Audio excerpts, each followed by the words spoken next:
Hello,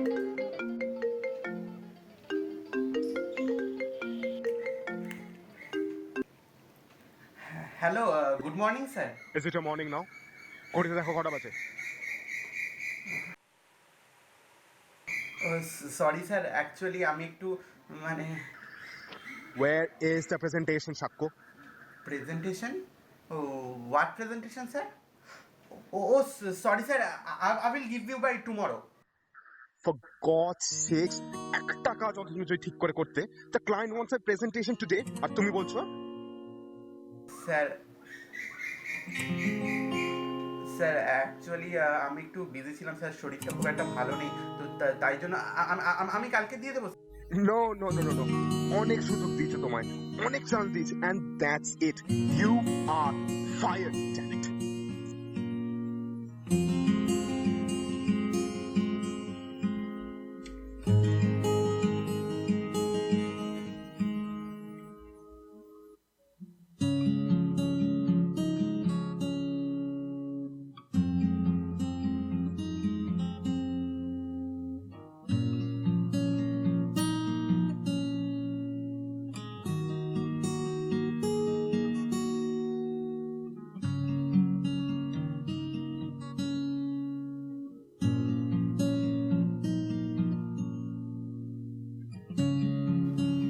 ball.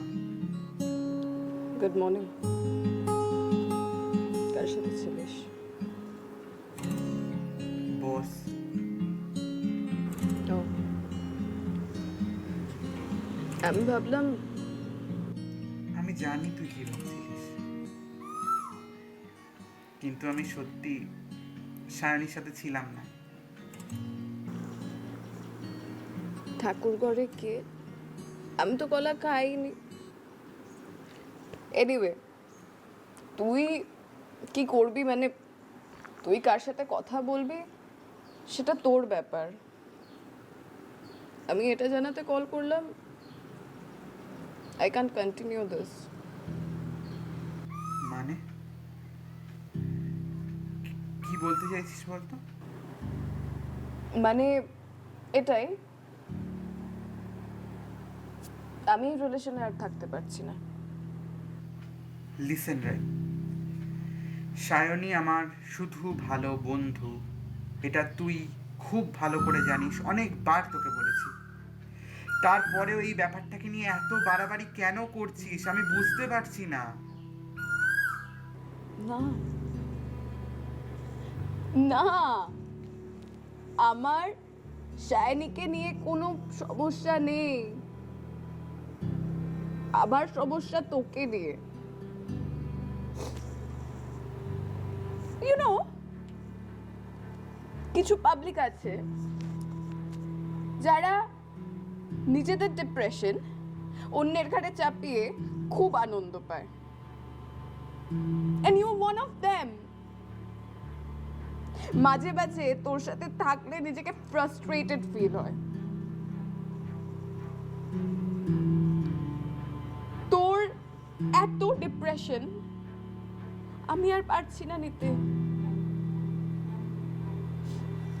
You are a depressing element. What?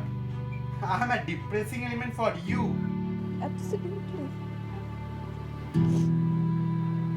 আজ 2 বছর আমরা রিলেশনে আছি। একদিনও হেসেছিস সাক্ষ্য? কখনো আমাকে হাসিয়েছিস?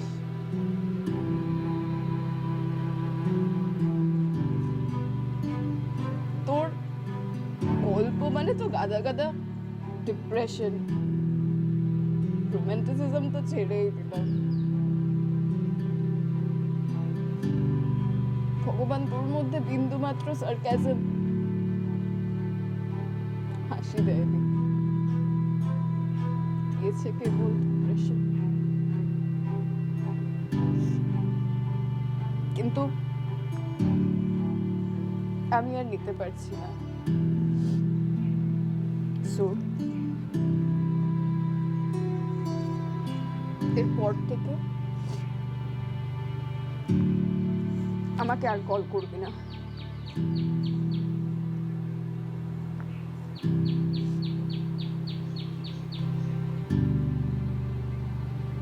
সরি সাক্ষ্য,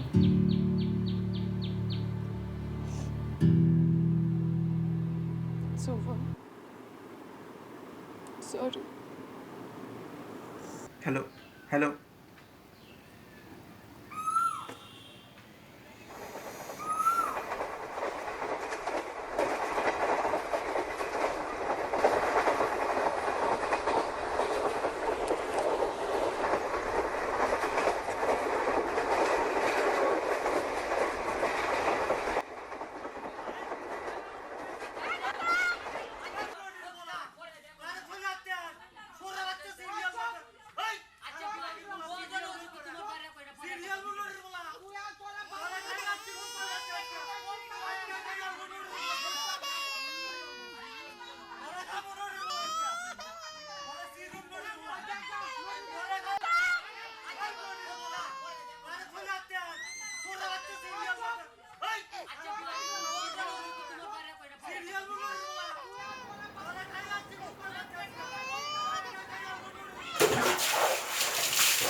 হ্যালো সায়নী, হুম, আমি বল। বলছিলাম এই তোর গলাটা এরকম শোনাচ্ছে কেন? কি হয়েছে তোর?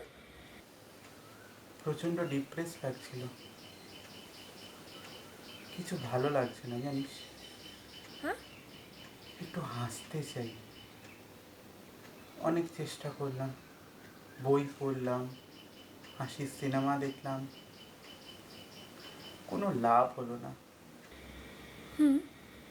তুই আমাকে বলেছিলিস মনে আছে, ওই ফেনশিউ থিওরির মতে এই লাফিং বুদ্ধার সামনে দাঁড়িয়ে হাসলে নাকি সমস্ত ডিপ্রেশন সব কেটে যায়। হ্যাঁ, যায় তো।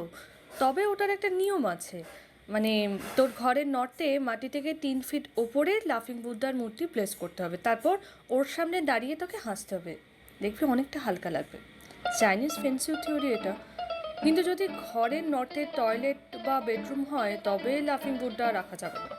সেক্ষেত্রে তোকে ঘরের বাইরে বা বাড়ির উঠোনে লাফিং বুদ্ধটাকে রেখে তার সামনে দাঁড়িয়ে তোকে হাসতে হবে।